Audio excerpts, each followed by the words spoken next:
देखो इस क्वेश्चन में हमें निकालना है potential difference about battery 1 and battery 2।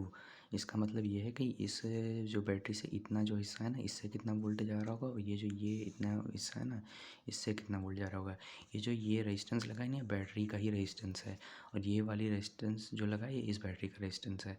तो इसका देखो, सबसे पहले ये जो बैटरी है ना, ये अपोजिट पोलैरिटी में कनेक्ट है। मतलब कि एक बैटरी देखो ऐसे कनेक्ट है, और वैसे ही ये जो दूसरी बैटरी है ना, इससे ऐसे कनेक्ट है, ये ऐसे कनेक्ट है। तो जब बैटरी ऐसे कनेक्ट होती है ना, तो इन दोनों को माइनस करते हैं। जो जिस बैटरी का पोटेंशियल हाई होता है उसको, मतलब कि सॉरी, जिस बैटरी का पोटेंशियल लो होता है उसको उस बैटरी के पोटेंशियल से माइनस करते हैं जिसका पोटेंशियल हाई होता है।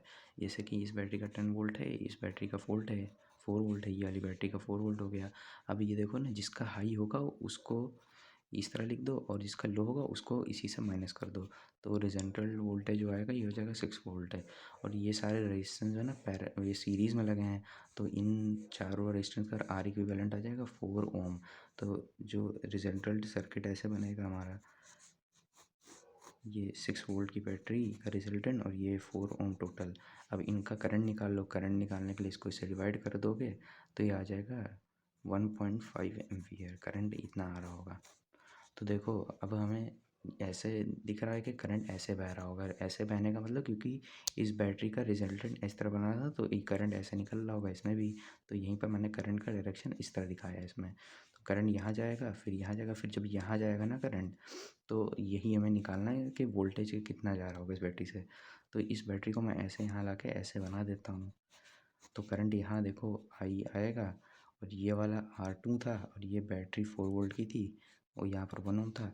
तो यार देखो, जब करंट इंटर करेगा तो प्लस देगा, और जब लीव करेगा तो माइनस देगा। जिस साइड से करंट, मतलब जो लीव करता है ना, उसी के साइन से इसको मल्टीप्लाई कर दो।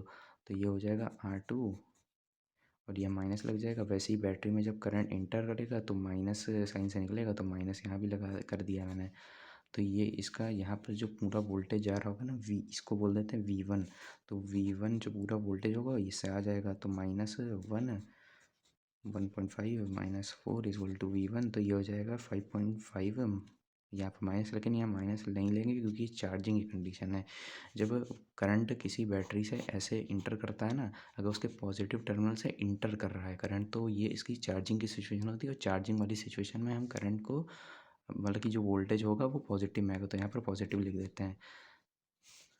लेकिन ये सॉल्व, मतलब ऐसे ही सॉल्व, ये भी सही है। लेकिन अगर तुम करना चाहो तो यहाँ पर, अगर तुम ऐसे पहले ही मान लो कि करंट चार्जिंग पोजीशन में, तो यहाँ पर ये चीज़ माइनस में नहीं आएगी, टोटल ऐसे प्लस में लिख देंगे। तब यहाँ पर ऐसे जो मैंने बताया वैसे नहीं होगा।